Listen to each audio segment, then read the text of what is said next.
In a single month, the entire American regulatory landscape for mental health and AI completely fractured apart.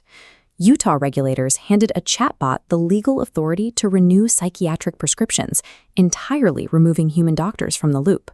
In that exact same window, 3 other state legislatures passed unanimous votes to ban AI from the therapy couch entirely. This map illustrates the core dilemma. The technology is moving faster than legislative consensus, leaving a massive regulatory void in Washington. Without federal guidance, 50 states are making 50 uncoordinated bets with citizens' mental health. This has evolved into a high-stakes crisis over life-and-death clinical decisions, operating entirely in a federal regulatory vacuum. Startups are testing high-risk clinical use cases right now. They are programming algorithms to diagnose psychiatric conditions and independently manage medication dosages. This aggressive deployment has led to a newly documented clinical reality: AI-induced psychosis, a phenomenon currently being studied through chat logs at UCSF and Stanford. Unlike a trained human therapist who will actively challenge distorted thinking, a chatbot is designed for maximum engagement. It agrees and validates. If a user presents a distorted reality, the system reinforces those delusions until the patient reaches a fixed, irreversible conviction. The people encountering these systems are often highly vulnerable. Many are turning to an app out of desperation because they live hours away from the nearest human psychiatrist. Trading clinical oversight for immediate access carries a specific cost. The lack of standardized guardrails makes delusional reinforcement a systemic threat to patient safety. To test the boundaries of digital care, Utah created a regulatory sandbox. This framework allows AI startups like Legion Health to autonomously renew psychiatric medications. Under this pilot, stable patients pay $19 a month for a chatbot to manage refills for 15 lower-risk medications, including Prozac and Zoloft, without needing a physician's approval. For patients already on a treatment plan, this model rapidly accelerates access and convenience. It pushes tech-native clinical models directly to the consumer, but it carries severe legal liabilities. A recent analysis published in JAMA argues that because AI is not a licensed practitioner under federal law, these prescriptions make the drugs misbranded, a federal crime. The clinical vulnerability is even sharper. We can look at Doctronic, the very first company granted AI prescribing authority in Utah's sandbox. Within weeks of authorization, cybersecurity researchers jailbroke Doctronic's system, tricking the AI into more than tripling a patient's recommended dose of oxycodone. While Utah's sandbox accelerates innovation, it allows unproven algorithms to operate with catastrophic overdose risks, treating citizens as beta testers. Looking at the danger of unregulated prescribing, other states chose to build walls instead of sandboxes. Tennessee lawmakers passed a unanimous bill that explicitly prohibits any AI system from acting as or claiming to be a mental health professional. The law includes a private right of action. This means individuals do not have to wait for an understaffed attorney general to step in. They can sue AI developers directly for violations. Maine drew a strict legislative dividing line. AI is allowed to manage billing, transcribe notes, and schedule appointments, but it is entirely banned from making independent clinical decisions. These restrictions establish hard boundaries. They successfully insulate vulnerable patients from delusional reinforcement and software errors.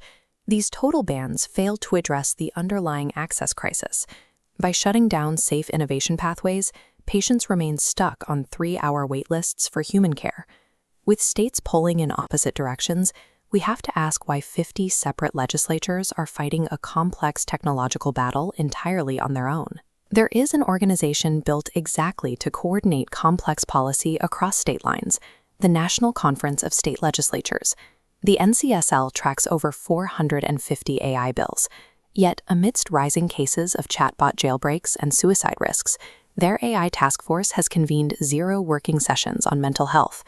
A look at the task force's funding reveals a conflict of interest that thrives on this exact lack of coordination. The task force is sponsored by the very companies whose products are under scrutiny, including Google, which recently settled wrongful death lawsuits regarding its Character.AI platform. Meta is another major sponsor, and their products have been explicitly linked in peer-reviewed journals to documented cases of AI-induced psychosis. 50 states writing 50 different laws means no comprehensive federal framework passes anywhere. This fragmentation serves corporate tech interests perfectly. Companies can navigate a patchwork of weak oversight while transferring all the systemic risks directly onto individual patients. Every piece of a safe, complete regulatory framework exists today. No single state has assembled them. It begins with Utah's model, a controlled environment where companies test healthcare AI under time-limited agreements with real boundaries. To that, healthcare leaders should add Maine's clinical oversight requirement, creating a permanent line between administrative help and independent therapy. Enforcement comes from Tennessee's model, which grants patients a private right of action to hold developers directly accountable for software failures. Oregon completes the framework by requiring public transparency, annual reports on crisis referrals and safety performance that anyone can see. Combining these elements creates a regulated environment where providers can test value-based care technology without jeopardizing patient lives. To achieve this, policymakers must actively defy the tech lobby's preference for fragmentation. They must demand mandatory adversarial security testing before any clinical deployment happens. For patients turning to a mental health chatbot out of desperation today, the policy debate takes a backseat to immediate reality. You are gaining immediate convenience. But in exchange, you are effectively participating in an unregulated clinical trial. If you use these tools in a state that lacks a private right of action, the risk profile is heavily skewed against you. If an AI mismanages your prescription or reinforces a psychological crisis in a permissive state, you have almost no legal recourse to hold developers accountable. Until federal standards and independent security testing are established, patients should strictly limit their use to systems keeping a human physician firmly in the loop. Until we successfully unify this map, the safety of your mind is entirely dependent on your specific zip code.